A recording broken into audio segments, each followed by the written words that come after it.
Friends, it's Everything Mayor. I am your host, Tom Butwin. Welcome back to the show. If you are new here, welcome. If you are not new, welcome back, like I said. Today, we have something fun to talk about, and that's a John Mayer live show. It happened October 5th. It's late 2024. We're still getting live performances, and this is not a Grateful Dead Dead & Company show. This is a John Mayer show through and through, even though there was a small appearance by a Dead song, which is kind of funny. We can't escape it. But most importantly, I've got a couple clips from my good friend Silver Sky Guy on Instagram. His channel on YouTube is called Gummy Visuals.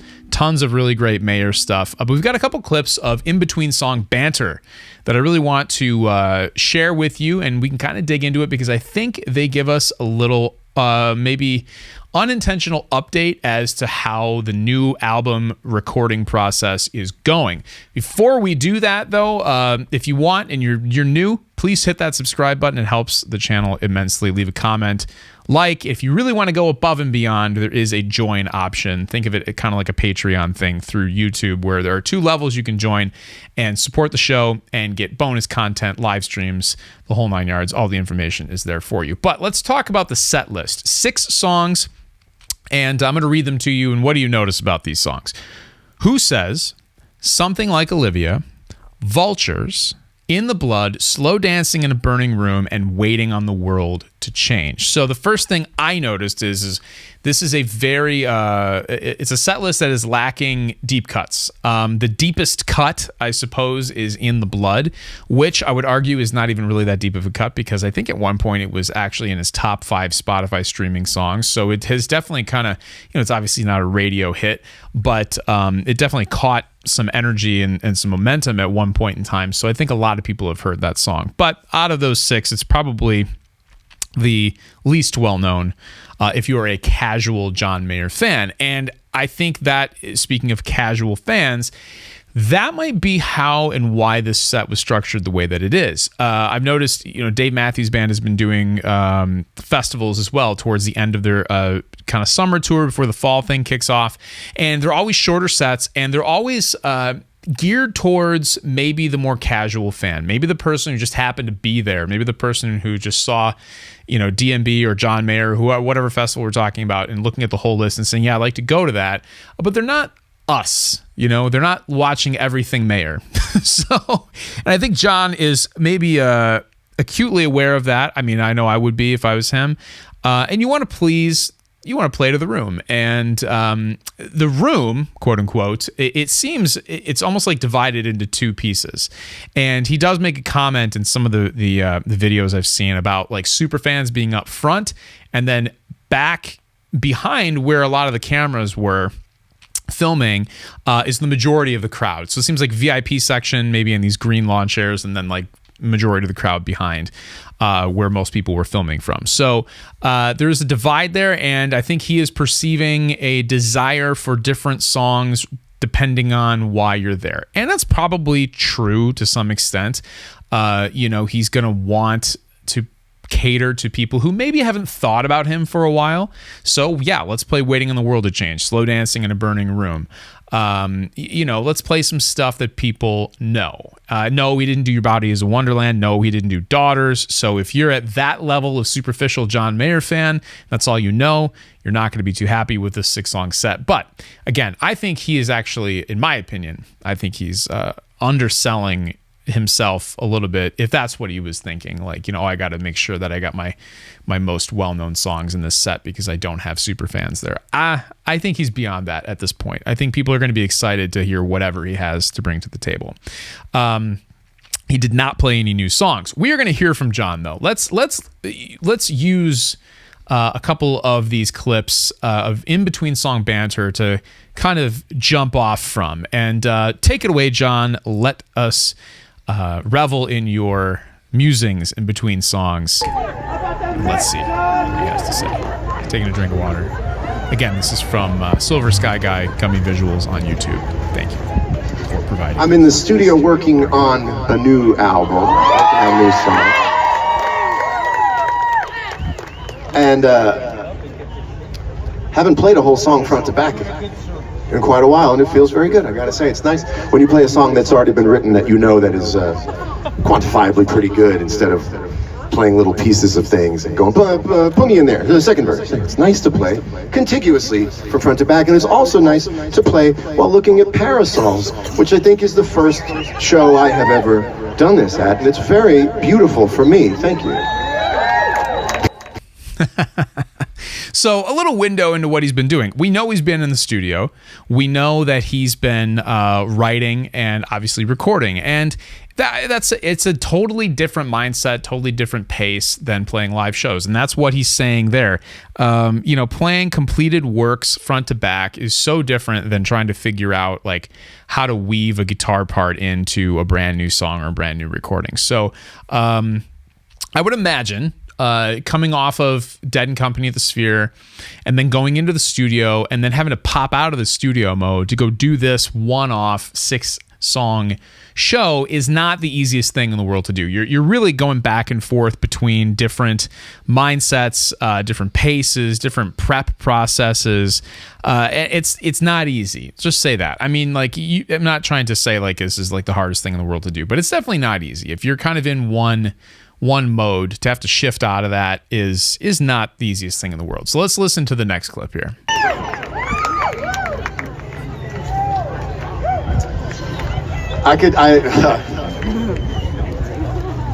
She said you're gonna do a new one.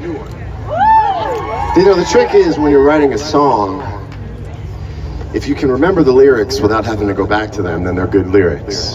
And any song I play for right now, I can only remember about 75% of the lyrics, which should give you a status update on how I'm doing writing the lyrics, and I've got to get them to be 100% where I can remember them. That's the trick.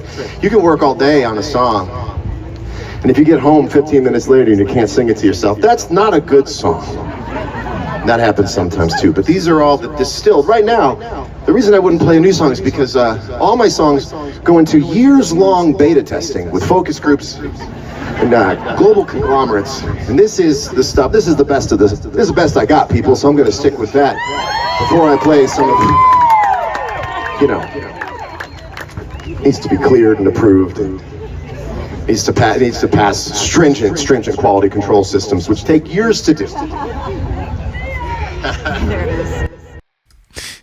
Always funny, Mr. John Mayer. So, he's, I think he's a very self-deprecating person sometimes.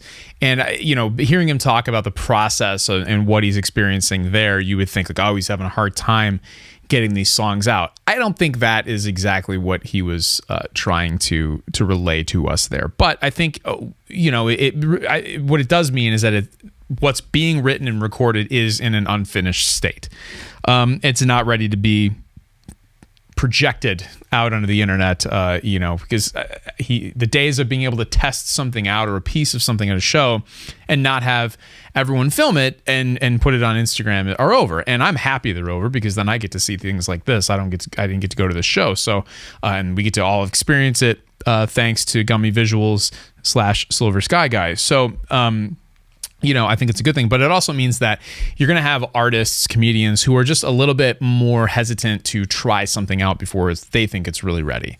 Now, we did get a lot of stuff that he tried out on the solo tour that wasn't necessarily ready. So, and I do remember, I think there was some controversy in that at the beginning of that solo tour, like live streaming shows. And I know that I don't know who exactly in the camp was trying to shut that down, but I remember hearing about things like that happening where they didn't want people to live stream, which is kind of like, okay, you can still film though, and then just post it later. Like, yeah, I guess, whatever. I mean, it's probably just more so they don't want people, like everybody in the place, being on their phone trying to live stream a show. But whatever. So what do you think? I mean, not my favorite set list, whatever. I mean, but again, I think we fall into a different category. I read somewhere, setlist.fm said this. New Deep was teased but abandoned for a crowd favorite, which was actually Slow Dancing in a Burning Room. So maybe he was thinking, oh, I want to do kind of a deeper cut, maybe something, bring some of that solo tour vibe back where you had people with song requests on signs. And maybe that was on the set list, and then he just said, you know what, let's do Slow Dancing. Everybody likes that one. And he had a whole spiel about that as well, as like, I'm going to do this. You guys are going to hate it, but for the people in the back, they're going to love it because maybe they haven't heard me do it, more than 1.5 times. Slow Dancing in a Burning Room. Not a song that I'm really ever going to get sick of, I don't think, to be honest. The appearance of a Grateful Dead little snippet was before Vultures, the 11 by the Grateful Dead. He played a little bit of that. And then from what I could tell, and if any of you were there, let me know. But from what I could tell, it felt like Vultures was not on the set list. It was either not on the set list because he goes into Vultures after the little Grateful Dead tease and says, oh, this will be weird on this guitar. I don't know if that means like I wasn't planning on playing Vultures, so I have the other OMJM guitar, or does he normally play that on the acoustic with the cutaway, which allows him upper fret access? I think that might be more what he was saying, but then again, I don't know. I don't know exactly. I haven't seen. Maybe somebody has a printed set list. That would be awesome if you could see the set list that was printed versus what he actually did. That'd be fun to compare. So if anyone knows of what that list was, please drop it in the comments, because I'm assuming at the very least Slow Dancing in a Burning Room was not in the 5th slot there. And something else was, but could be wrong. Not sure. So we are getting more new things, but again, I feel like we're in kind of an off season for John Mayer right now. We're coming into the end of the year. He's in the studio. I don't believe there are any other dates scheduled for him at this time. I guess I could run over to johnmayer.com and see what it says. I haven't done that in a really long time. Oh, it's funny. johnmayer.com still has the solo tour stuff. The days of websites being a thing are just so, things are changing. Even an artist as big as John Mayer doesn't exactly always update his website, because why? You've got Instagram, you've got YouTube, TikTok, all of the above. So with that, you're going to hear some applause. And you know what that means. If you've been here before, it's the After Dinner Mint, which is where we get loose and enjoy ourselves. And I worry less about sticking to a topic or a pace that the YouTube algorithm will like. So speaking of the algorithm, last week we talked about my first John Mayer show. I wanted to hear about your first John Mayer shows. And to those of you who shared, which was many of you, thank you so much. Tons of comments, which was great. It was the worst performing episode in the channel's history, which it's fine. It's no big deal. I think we've hit 31 episodes. That's this episode here. The 30th episode was the worst performing one, just as far as total views, and that's okay. Up until that point, we were doing pretty well with views compared to subscribership. But it's you know what? That's all right. I've mentioned in previous shows and even in more detail in the members section. So if you're not a member, check it out and you can get some inside baseball on how the show is going and where it's going. But we've reached what do you call it when you jump out of a plane and you stop accelerating and you're just constant speed towards the ground? Terminal velocity, maybe. We've reached terminal velocity with how far I can take this. In the absence of a new John Mayer record, in the absence of a new John Mayer tour, and in the absence of some outside assistance to promote. I can control one of those, and we've got some things in the works for that. I cannot control when John Mayer does release a new record and schedule a tour. But when all three of those things are happening, I'm very excited for where this show will go. So that's a little brief version of what we've talked about in the past as far as where I'd like this to go and where I think it will go at some point. So I did have one comment last week that said, hey, why don't you demonstrate more of the guitar things that you talk about or the voice things that you talk about on the show? And honestly, I was intending to do that, and then I kind of hit just the rhythm of what this has been, and I just keep forgetting to pick up a guitar. So is that something you would all be interested in? For example, what I could have done today is break down, and maybe we could do this on another show, Waiting on the World to Change. He normally, he's not played that song very much, and there's a reason for that. He does talk about, the timeliness of the song Waiting on the World to Change and the lyrical content, and that's why he felt compelled to bring it out to close out this set yesterday on October 5th. But beyond that, there's a more practical reason he doesn't do it much, and it's because of the vocal range. And it's in this key of D. It's pretty high for John Mayer to sing, and he modifies the melody completely now. So if you go find a recording of him doing Waiting on the World to Change yesterday, you will not recognize the melody compared to what it is on Continuum.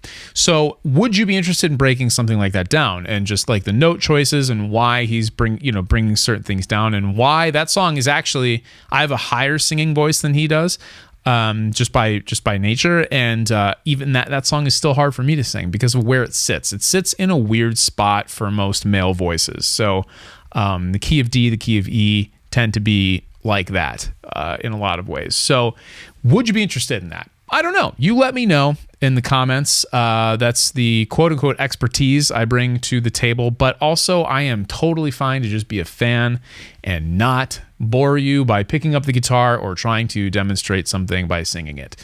You let me know. This is just as much your show as it is mine, and I'm happy to do what John did with this set list and try to please the most people possible. So do you think that he went a little too far with this set list? I'm going to make an admission, and I'm happy that it was the first song, but I don't think I have any skip songs, like, let's go to the bathroom songs at a show. But honestly, Who Says is dangerously close to being a skip song for me. I've just never, I don't know, it's just never done it for me. I know it's a Battle Studies song, and it sort of was telegraphing where he was going with the follow-up albums to Battle Studies, with Born and Raised and Paradise Valley. It's got that acoustic thing. It's got that train beat on the drums. But it's just never really done it for me, to be honest. How do you feel about Who Says? I could get through it a lot easier with an opening song. And it's in the first slot on this last set that he did. And there's always that opening song advantage because you have the excitement factor of like, hey, the show's starting. Oh my God, there's John Mayer. And you almost don't care what he's playing. And then if you add a great opening song like Last Train Home or Belief to his show, then it's even better because you get the first song excitement plus a killer song that would be great anywhere in the set. For me, Who Says is not that song. Just my opinion. It is, I think, the only song in the entire catalog that I really do not get very excited when I hear that opening riff. So that's how it is. Do you have a skip song from Mayer? We always talk about positive things, but do you have a skip song? Maybe you do. All right. Well, I think that about does it for this week's show. Check out, again, Gummy Visuals on YouTube, Silver Sky Guy on Instagram. He's got the entire show on his YouTube channel, so go check that out. You can see each song. And then we got some exclusive in-between song banter here on the show today. So thank you so much for that. Just awesome. It makes it feel like we were there, or at least like we can learn something like we were there. It's so funny. Like now when I listen to Mayer shows on like Re-Listen or YouTube, I actually a lot of times skip over the songs. Because I want to hear what he says in between the songs. Because I mean, if I'm in the mood to hear a particular song or a particular version of the song, I will go and do that. But a lot of times I'm just like, I want to know what was happening in between the songs because that's kind of maybe the wild card for each show. But that does it. Let's cue the theme. There it is. The Everything Mayer theme is rocking as we speak. So great, right? So great because I played it. Nah, it's not that great. But I do love the outro too, I guess I just feel like, which is what inspired this. And if you become a member, you can see the recording session or the virtual version of the recording session as to how I recorded that. So just one of the many fun things behind the curtain there in the members section. We'll be back, I think, next week. I don't know that anything major is going to happen in the world of John Mayer from now until then. But if it does, you can be certain that we will cover it here on Everything Mayor.